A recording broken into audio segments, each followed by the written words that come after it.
everybody. So today I am giving my thoughts on the new film from Pixar called Onward. And this comes to the general audiences on March 5th. And so they obviously have a lot of confidence in this film. They're letting the critics post their review pretty early. So that's exciting. I always love it when the studios are confident behind their product and not kind of apologizing for it. And this film, Onward, has been something I've been really looking forward to since way back in 2017 at D23 when it was announced as the suburban fantasy adventure film.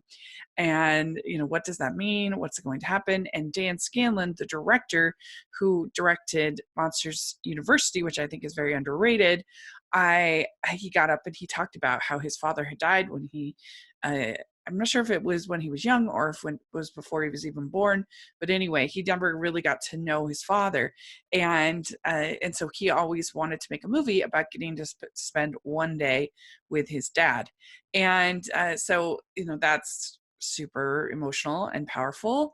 And so I was really excited, and then the trailers came out and I thought it looked charming and funny, and they got a great voice cast, so I was really pretty excited about this film.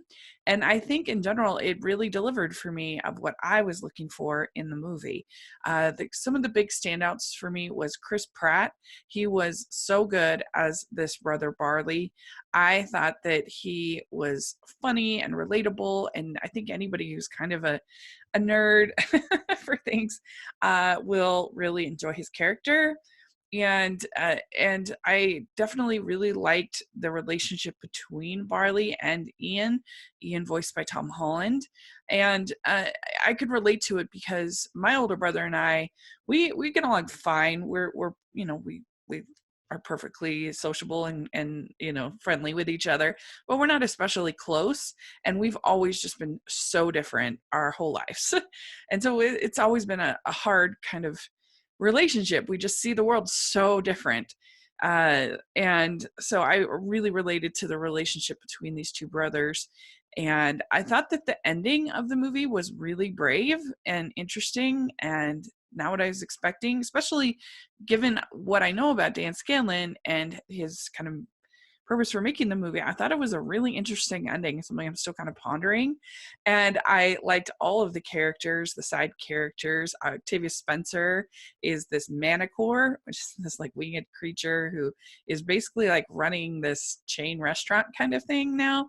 And she was funny. And then there was just a lot of funny jokes along the way, and they were very clever as far as how they integrated this fantasy world into the regular world, because the whole idea is that people have just kind of forgotten about magic because magic is hard, which totally makes sense to me because there's such a impulse in our society now to go with whatever is easy, whatever is convenient, whatever is easily digestible. So to me, that made a lot of sense.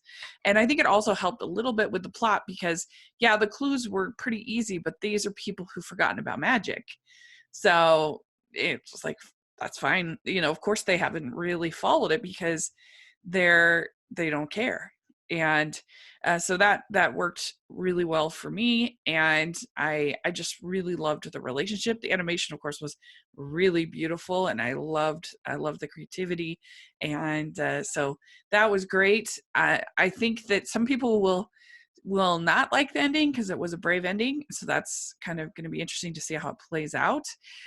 Also, it's got those feels like all Pixar, so some of the younger kids might need a little bit of talking to when you're dealing with themes of them losing their father and the conflict between the two brothers and things like that.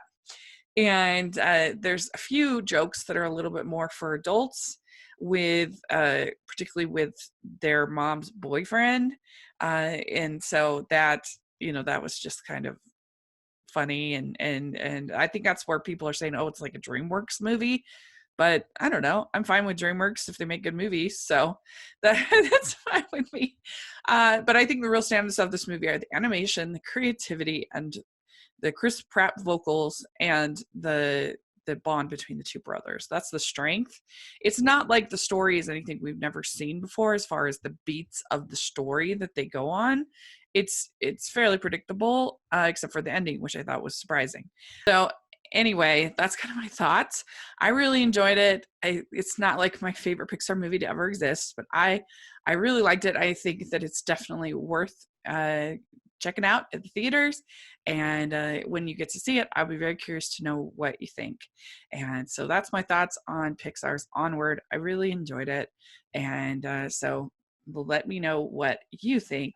And I'd probably give it an 8 out of 10. Know what you thought, and thanks so much. Please subscribe to my channel. I'll talk to you later. Bye.